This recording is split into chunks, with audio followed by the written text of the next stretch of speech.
et bienvenue sur Espagnol tout simplement. Je suis ton hôte, Mirenchou, professeure agrégée d'espagnol et créatrice du site leblogdespagnol.com.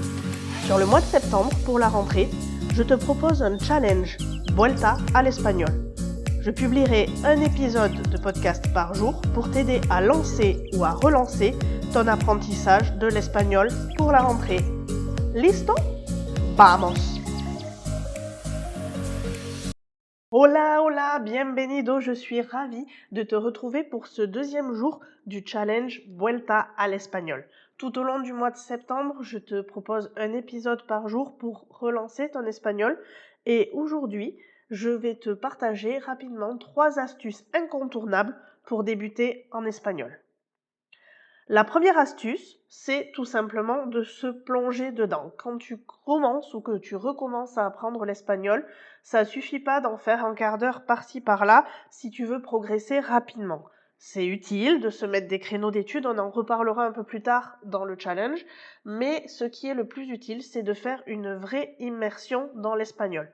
Alors, je te demande pas de partir en voyage, aller en Espagne rencontrer des natifs, ça peut être beaucoup plus simple que ça. Il faut vraiment t'immerger dans la langue.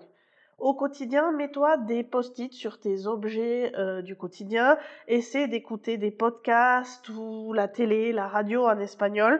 Mets de l'espagnol dans ton quotidien. Tu peux par exemple régler ton smartphone ou ton ordinateur sur la langue espagnole, ne serait-ce que pendant une journée, pour vraiment t'habituer à avoir ton quotidien en espagnol et apprendre comme ça les mots qui sont vraiment utiles, les mots que tu manipules au quotidien. Donc à toi de trouver les ressources qui te conviennent, mais je te conseille fortement de mettre de l'espagnol dans ton quotidien. Sois créatif, tu vas voir, ça porte ses fruits.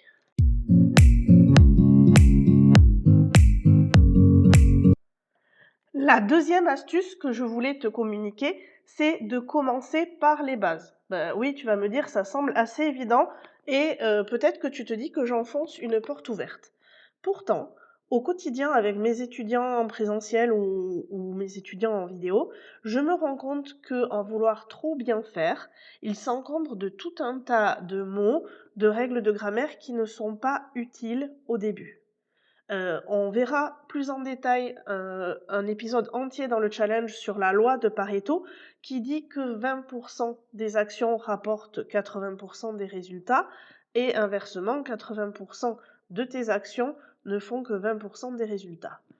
Donc, il faut que tu commences par les 20% qui vont être vitaux et que tu vas utiliser au quotidien. Par exemple, c'est bien de savoir dire habit, chaussures, pantalon. C'est beaucoup moins utile de dire mocassin, frange, velours côtelé.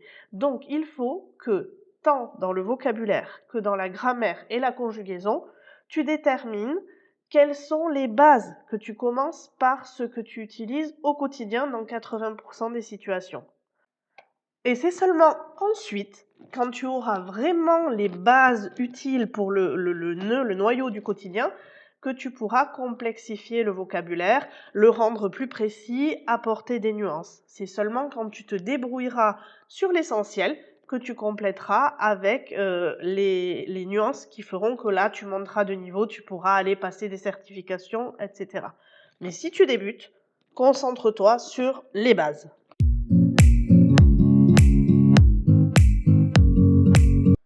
Enfin, troisième et dernière astuce pour aujourd'hui, accepte l'erreur et passe à l'action. J'ai une devise que j'essaie d'appliquer à tout ce que je fais dans la vie, c'est mieux vaut fait que parfait. Évidemment, c'est mieux si c'est bien fait, très bien fait et presque parfait, mais cette idée de ne pas vouloir faire d'erreur et de ne pas te lancer tant que ce n'est pas parfait est un obstacle dans la vie quotidienne et particulièrement en langue. Dans le système scolaire français, on t'a appris qu'il fallait viser le 20 sur 20, qu'il fallait que ce soit parfait avant de te lancer. Résultat, beaucoup de débutants ont une peur panique de se lancer et de faire une phrase. Donc, dis-toi que l'erreur fait partie du processus, que c'est en comprenant les erreurs qu'on a commises qu'on progresse, et lance-toi, parle, tu te feras comprendre, ce sera probablement pas parfait, mais ce sera une victoire.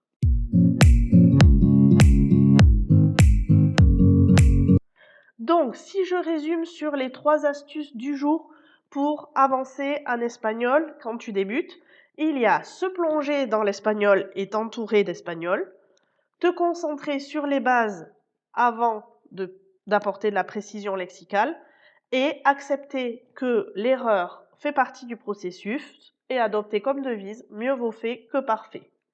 J'espère que cet épisode t'a apporté un coup de boost et t'aura donné envie de passer à l'action et de te lancer dès aujourd'hui. Mets en place une action pour progresser en espagnol aujourd'hui et partage-la avec moi, soit sur le blog, soit par mail, soit sur les réseaux sociaux. Quoi qu'il en soit, j'espère t'avoir été utile. Practica y nos vemos mañana con un nuevo episodio de Metodología. Cuídate y hasta mañana.